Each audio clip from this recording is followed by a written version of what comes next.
Welcome to the Space Academy. आज हमारे आपसे बात होगी एक नए विषय के बारे में। जैसा कि आपका जो पिछला लेक्चर आपने देखा था तो उसमें हमसे जो बात हुई थी उसमें मध्य प्रदेश के उपनाम और ज़िलों के नाम के बारे में बात हुई थी। आज हम आपके साथ शेयर करेंगे एक नया टॉपिक। देखिए, सबसे पहले हम आपको बता दें कि मध्य प्रदेश के प्रमुख नगर एवं स्थलों के उपनाम के बारे में आज अपन बात करेंगे। जैसा कि मैंने आपको पिछले लेक्चर में बताया था कि ये जो लेक्चर्स हैं इन्हें आप अपने दोस्तों तक शेयर करें एंड चैनल को सब्सक्राइब करके रखें ताकि आने वाली जो नेक्स्ट वीडियोज़ हैं वो आप तक सबसे पहले पहुँचेंगे। उसके बाद अपन बात करें मेन मुद्दे की बात करेंगे तो इसमें आज अपन देख रहे हैं मध्य प्रदेश के प्रमुख नगर एवं स्थलों के उपनाम। मतलब मध्य प्रदेश में जो ज़िले हैं, मध्य प्रदेश के जो स्थल हैं उनके उपनाम क्या हैं, उन्हें किसी अन्य नाम से जाना जाता है तो वो नाम कौन कौन से हैं, तो आज उनके बारे में अपन बात करेंगे। तो चलिए स्टार्ट करते हैं। सबसे पहले मध्य प्रदेश का उज्जैन के बारे में। सबसे पहले मध्य प्रदेश के उज्जैन को देखेंगे कि मध्य प्रदेश के उज्जैन को अन्य किन नामों से जाना जाता है। तो देखिए, उज्जैन को जो है मंदिर मूर्तियों का नगर के नाम से भी जाना जाता है। मतलब मंदिर मूर्तियों का नगर उज्जैन कहा जाता है। उसके बाद अपन बात करेंगे मंगल ग्रह की जन्मभूमि।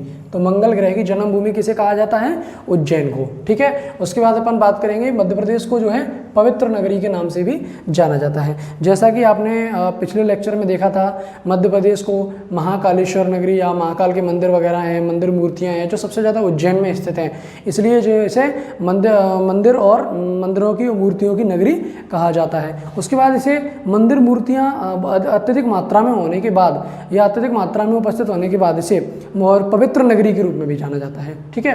पवित्र का अर्थ आप जानते हैं, पवित्र नगरी जिसे जहाँ पर काफ़ी अत्यधिक मात्रा में मंदिर मूर्तियां हैं तो उसे एक पवित्र नगरी के रूप में जाना जाता है। ऐसा ही एक अन्य नाम है इसका मंगल ग्रह की जन्मभूमि। राइट। अब अपन बात करेंगे जबलपुर जिले की। देखिए, तो जबलपुर में ऐसा क्या खास है जिसे इसे जबलपुर को संगमरमर की नगरी के नाम से जाना जाता है। मतलब कि जबलपुर को संगमरमर की नगरी के नाम से जाना जाता है। ठीक है। उसके बाद अपन बात करेंगे भेड़ाघाट की। ठीक है। भेड़ाघाट को संगमरमर की चट्टानें सब जो है जाना जाता है। भेड़ाघाट को किस नाम से जाना जाता है? संगमरमर की चट्टानों के नाम से। ठीक है। उसके बाद अपन देखेंगे, अब आता है अपना चंबल संभाग के दो फेमस जिले भिंड और मुरैना। तो जो चंबल संभाग के दो फेमस जिले हैं, तीसरा जिला भी है चंबल संभाग में श्योपुर, लेकिन फिलहाल अपन बात कर रहे हैं मध्य प्रदेश के चंबल संभाग के दो जिले भिंड और मुरैना। इनको बागियों का गढ़ कहा जाता है। यदि आपसे किसी प्रतियोगी परीक्षा में एक प्रश्न आ जाए, मान के चलिए ये प्रश्न पूछा गया कि बताइए मध्य प्रदेश में कौन से ऐसे दो स्थल हैं, कौन से ऐसे जो जिले हैं जो बागियों के गढ़ के नाम से जाने जाते हैं, तो देखिए बागियों के गढ़ के नाम से जो जाने जाते हैं वो हैं अपने भिंड और मुरैना। अच्छा, एक बात और मैं इस विषय पे थोड़ा सा आपको डिस्क्रिप्शन में मतलब थोड़ा सा डिटेल्स बता देता हूँ कि जो बागियों का गढ़ है वो इसे क्यों कहते हैं। कि सबसे पहले जो बताया जाता है कि प्राचीन समय में यहाँ पर बागियों का गढ़ रहता था। जैसे जो बागी होते थे ना, डाकू टाइप, तो जो बागी होते थे वो यहाँ चंबल क्षेत्र है, यहाँ आसपास जो एरिया है वो चंबल के किनारे जितने भी जो पहाड़ी एरिया है तो उस एरिया में यहाँ पर उनके डेरे डले हुए रहते थे जो बागी होते थे, जो डाकू होते थे उनके। इस विषय पर आपको कुछ सालों पहले एक मूवी भी देखी होगी जो कि बनाई गई थी। इधर ये ग्राम भेड़ौसा करके कोई गांव है चंबल संभाग के किसी मुरैना जिले के आसपास, तो उसमें ये बनाया गया है। तो वहाँ से एक मूवी बनाई गई है पान सिंह तोमर। तो जो पान सिंह तोमर जो मूवी बनाई गई है वो इसी को देखते हुए बनाई गई है कि यहाँ पर बागियों का गढ़ था और यह बागियों के गढ़ को प्रतिस्वरूप मतलब कि एक रूप दिया गया है जिस तरीके से जो आम लोग हैं या देश में इस चीज़ का जो नाम है उस तरीके से उन्हें दिखाया गया है। तो इन्होंने इसका प्रदर्शन एक मूवी के माध्यम से किया है कि यहाँ पर बागियों का जो गढ़ था वो किस तरीके से बागी हुआ करते थे। तो वो एक रियल स्टोरी पर आधारित है। उसके बाद अपन देखेंगे ये बागियों का गढ़ हो जाता है भिंड और मुरैना। उसके बाद अपन बात करेंगे खजुराहो। ठीक है। तो खजुराहो के अपन किस नाम से जानते हैं? शिल्प कला का तीर्थ। मतलब कि खजुराहो जो है वो शिल्प कला के तीर्थ के नाम से जाना जाता है। यदि आपसे कोई पूछ लेता है कि बताइए शिल्प कला का तीर्थ के नाम से किस जिले को जाना जाता है या किस जगह को जाना जाता है, तो आप आसान भाषा में बता सकते हैं कि खजुराहो को शिल्पकला का तीर्थ के नाम से जाना जाता है। तो शिल्पकला के तीर्थ के नाम से किसे जाना जाता है? खजुराहो को। उसके बाद अपन बात करेंगे भीमबेटका। भीमबेटका अपने इतिहास में इसका कई बार नाम रहा है, भीमबेटका की गुफाएं कई प्रसिद्ध हैं। तो भीमबेटका को यहाँ किस नाम से जाना जाता है? शैल चित्रकला एवं शैलाश्रय। तो मतलब भीमबेटका को शैल चित्रकला एवं शैलाश्रय के नाम से जाना जाता है। किसको जाना जाता है? भीमबेटका को। उसके बाद अपन देखेंगे सांची के बारे में। यदि अपन बात करें तो देखिए, सांची जो है बौद्ध जगत की पवित्र नगरी, ठीक है। आपसे क्वेश्चन आ जाता है कि बौद्ध जगत की पवित्र नगरी के रूप में किसे जाना जाता है, तो आप आसान भाषा में बता सकते हैं सांची को, ठीक। चलिए आगे बढ़ते हैं। अब अपन बात करेंगे इंदौर की, ठीक है। किसकी बात करेंगे? इंदौर की। तो देखिए, इंदौर को मिनी मुंबई भी कहा जाता है, ठीक है। इंदौर को मिनी मुंबई के नाम से भी जाना जाता है। उसके बाद महलों की नगरी भी इंदौर को कहा जाता है। तो ये दो नाम अपन को मिल जाते हैं। अब आपकी कोई प्रतियोगी परीक्षा है या कोई कॉम्पिटिटिव एग्जाम है तो उसमें अगर पूछा जाता है तो बताइए मिनी मुंबई मध्य प्रदेश में कहाँ है, तो आप आसानी से बता सकते हो मिनी मुंबई हमारी मध्य प्रदेश के इंदौर जिले को कहा जाता है मिनी मुंबई, और महलों की नगरी भी इसे कहा जाता है। किसको? इंदौर को, ठीक है। उसके बाद अपन देखेंगे सिवनी। तो सिवनी को मध्य प्रदेश का लखनऊ कहा जाता है। जैसे उत्तर प्रदेश में उत्तर प्रदेश की राजधानी है, तो इसी तरीके से उत्तर प्रदेश का लखनऊ हुआ है, इसी तरीके से इसे मध्य प्रदेश का लखनऊ कहा जाता है सिवनी को, ठीक है। सिवनी एक जिला है मध्य प्रदेश का। उसके बाद अपन बात करेंगे बालाघाट की, ठीक है। बालाघाट को क्या कहा जाता है? मैंगनीज की नगरी। तो ये मैंगनीज की नगरी हो जाती है बालाघाट। उसके बाद अपन देखेंगे कटनी। तो कटनी चूना की नगरी के नाम से जानी जाती है। कटनी को अपन चूना की नगरी से जानते हैं। उसके बाद बात करेंगे अपन मांडू। तो मांडू को आनंद नगरी, महलों की भी नगरी कहा जाता है, and city of Joy, city of Joy के नाम से भी जाना जाता है मांडू को, ठीक है। आनंद की नगरी भी मांडू को कहा जाता है, महलों की नगरी भी मांडू को कहा जाता है, ठीक है। उसके बाद अपन देखेंगे ये क्षेत्र आता है अपना मालवा का। तो मालवा का जो क्षेत्र है वो गेहूं के भंडार के नाम से फेमस है। मतलब कि गेहूं के भंडार के नाम से अगर बात की जाए तो गेहूं का सबसे सर्वाधिक भंडार कहाँ है, तो ये मालवा क्षेत्र में है। तो ये अपना मालवा आ गया। उसके बाद अपन बात करेंगे ग्वालियर जिले की। देखिए, सबसे पहले मैं आपको बता दूं कि ये जो टॉपिक है, इस टॉपिक को आप विशेष तरीके से क्लियर करें, क्योंकि आने वाली प्रतियोगी परीक्षा, चाहे वो आपका जेल प्रेरी एग्जाम हो, चाहे आपका प्रतियोगी MPPS से रिलेटेड कोई एग्जाम हो या वनडे एग्जाम हो, उन सब में इनमें से आपको कोई ना कोई कहीं ना कहीं किसी न किसी प्रकार से कोई ना कोई प्रश्न आपसे जरूर पूछा जाएगा। वो किस तरीके से पूछा जाएगा? देखिए, यदि किसी का आपको बोल दिया बताइए निम्न में से झीलों की नगरी किसे कहा जाता है, तो आप आसान भाषा में बता सकते हैं। 4 ऑप्शन में से आप भोपाल को सिलेक्ट कर देंगे कि झीलों की नगरी भोपाल को कहा जाता है, ठीक है। इसी तरीके से यदि आपसे कोई क्वेश्चन आ जाए, बताइए तानसेन की नगरी किसे कहते हैं, आप आसान से बता सकते हैं भाई कि तानसेन की नगरी जो है ग्वालियर को कहा जाता है। तो ग्वालियर को क्या कहा जाता है? तानसेन की नगरी।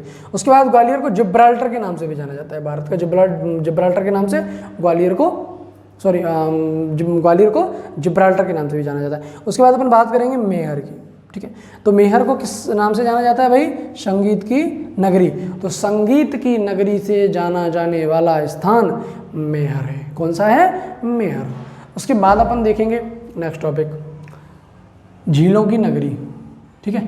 तो जो झीलों की नगरी है उसको किसे जाना जाता है? झीलों की नगरी के नाम से ये अपना जाना जाता है भोपाल को। उसके बाद अपन देखेंगे नेक्स्ट टॉपिक पचमढ़ी। तो पचमढ़ी जो है पर्यटकों का स्वर्ग कहलाती है। पर्यटकों का स्वर्ग क्या कहलाती है? पचमढ़ी, ठीक है। उसके बाद अपन देखेंगे पीथमपुर। तो पीथमपुर को अपन किस नाम से जानते हैं भाई? भारत का डेट्राइट। तो भारत के डेट्राइट के नाम से किसे जाना जाता है? पीथमपुर को। उसके बाद अपन देखेंगे इंदौर को। इंदौर अभी अपन ने पढ़ा था शायद पिछले में टॉपिक में, यस, इंदौर अपन ने यहाँ पढ़ा था। देखिए, मिनी मुंबई के नाम से जाना जाता है और महलों की नगरी के नाम से। एक बार और देखेंगे इंदौर को। इंदौर को अहिल्या नगरी के नाम से भी जाना जाता है। मतलब कि इंदौर को देखो अपन ने यहाँ भी देखा था, अभी इंदौर को मिनी मुंबई कहा जाता है, महलों की नगरी कहा जाता है। उसके बाद इंदौर को अहिल्या की नगरी भी कहा जाता है, ठीक है। उसके बाद अपन देखेंगे इंदौर ये हो गया अपना अहिल्या नगरी। उसके बाद आता है भोजपुर का शिव मंदिर। भोजपुर में जो शिव मंदिर स्थित है उसे मध्य प्रदेश का सोमनाथ कह सकते हैं। ये देखिए मध्य प्रदेश का सोमनाथ कहा जाता है। उसके बाद अपन बात करेंगे बुरहानपुर। तो बुरहानपुर है गजेड़ियों का स्वर्ग, मतलब यहाँ गांजा अफीम चरस ये ज़्यादा होता है, इसलिए गजेड़ियों का जो स्वर्ग बना दिया वो अपना बना दिया बुरहानपुर को। ठीक है। खंडवा और खरगोन के बारे में अगर अपन बात करें तो खंडवा और खरगोन को सुनहरे जिले के नाम से जाना जाता है। सुनहरा जिला मतलब होता है गोल्डन डिस्ट्रिक्ट के नाम से। ठीक है। तो गोल्डन डिस्ट्रिक्ट अपनी कौन सी हो जाती हैं, ये अपनी खंडवा और खरगोन हो जाती हैं। उसके बाद नेक्स्ट टॉपिक अपन बात करेंगे बेतवा। तो देखिए बेतवा जो है वो मध्य प्रदेश की गंगा के नाम से मशहूर है। बेतवा नदी मध्य प्रदेश की गंगा। उसके बाद क्षिप्रा को देखें तो मालवा की गंगा। उसके बाद सफ़ेद शेरों की भूमि रीवा, धार, भोजनगरी और धारा नगरी। तो देखिए ये मोस्ट इंपॉर्टेंट जो 5 टॉपिक हैं, एक बेतवा को कहा गया मध्य प्रदेश की गंगा, क्षिप्रा को कहा गया मालवा की गंगा, सफ़ेद शेरों की भूमि हो गई रीवा, धार जो हो गई भोजनगरी और धारा नगरी। उसके बाद बात आती है खरगोन की, तो ये अपनी आती है नवग्रह की नगरी। तो खरगोन जो है नवग्रह की नगरी है। तो नवग्रह की नगरी को अपन किसे कहेंगे, खरगोन को। तो ये आज के मुख्य टॉपिक थे अपने, जैसे कि ये स्थान दिए गए हैं एक तरफ और दूसरी तरफ आपका दिया गया है झीलों की नगरी, पर्यटन का स्वर्ग, मतलब ये इनके उपनाम है। मतलब ये कि जैसे इनके जो आज नाम है, आज जिसे आप पचमढ़ी कहते हैं उसको पचमढ़ी को उपनाम से भी जाना जाता है जिसका नाम है पर्यटकों का स्वर्ग। जिसे आप इंदौर कहते हैं उसका दूसरा नाम है अहिल्या नगरी, जिसे आप खंडवा खरगोन बोलते हैं जो सुनहरे जिले के नाम से मशहूर हैं। जिस बेतवा को आप मध्य प्रदेश की गंगा कहते हैं। सफ़ेद शेरों की भूमि क्या है, सफ़ेद शेरों की भूमि जो है रीवा से संबंधित। उसके बाद अपन इधर भी देखेंगे मालवा का क्षेत्र गेहूं के लिए मशहूर है। मांडू आनंद की नगरी, सिटी ऑफ जॉय एंड महलों की नगरी भी है। उसके बाद कटनी के बारे में अपन बात करें तो चूना नगरी भी के नाम से इसे जाना जाता है। बालाघाट मैग्नीज नगरी, शिवनी मध्य प्रदेश का लखनऊ है। इंदौर मिनी मुंबई महलों की नगरी और अहिल्या नगरी के नाम से भी जाना जाता है। उसके बाद अपन बात करें सांची की तो बौद्ध जगत की पवित्र नगरी के नाम से सांची को जाना जाता है। उसके बाद अपन बात करें भीमबेटका की तो शैल चित्रकला एवं शैलाश्रय के नाम से जाना जाता है। खजुराहो को देखें तो शिल्पकला का तीर्थ। उसके बाद भिंडमुरैना बागियों का गढ़, बाला का बेड़ाघाट को अपन संगमरमर की चट्टानों के नाम से, जबलपुर संगमरमर की नगरी, उज्जैन मंदिर मूर्तियों का नगर, महाकाल की नगरी, मंगल ग्रह की जन्मभूमि, पवित्र नगरी, इन सब के नाम से इनके जो उपनाम हैं उनकी तरीके से इन्हें जाना जाता है। तो आज का जो लेक्चर है वो अपन यहीं समाप्त करते हैं। आज का जो विषय है इस पे हमने आपको स्थान और उनके उपनामों के बारे में जो जानकारी दी है इसे आप अपने पास सेव करके रखें, ज़्यादा से ज़्यादा लोगों तक शेयर करें, क्योंकि ये जो प्रतियोगी परीक्षाएं आने वाली हैं या किसी भी प्रतियोगी परीक्षा में आपसे इस टॉपिक से रिलेटेड कोई भी प्रश्न आता है तो ये आपको छोड़कर नहीं आना है, क्योंकि आप बेटर स्टडी कर रहे हैं। उसके बाद यदि आपका कोई भी कन्फ्यूजन है या आप किसी अपने टॉपिक पर वीडियो लेक्चर चाहते हैं या अपने टॉपिक को एक्सप्लेन करना चाहते हैं, अपने टॉपिक को क्लियर करना चाहते हैं, तो आप वो अपना टॉपिक हमें कमेंट बॉक्स में बता सकते हैं। ठीक है। कमेंट बॉक्स में बताने के साथ साथ हम आपको एक चीज़ और बता दें कि यदि अभी तक आपने हमारे चैनल को सब्सक्राइब नहीं किया है तो आप हमारे चैनल को सब्सक्राइब करें और बेल आइकन जरूर दबाएँ ताकि आने वाला जो वीडियो होगा वो आप तक सबसे पहले पहुँचेगा। नेक्स्ट मुलाकात अपनी नेक्स्ट टॉपिक के साथ होगी, तब तक अपना ख्याल रखें, सुरक्षित रहें। धन्यवाद।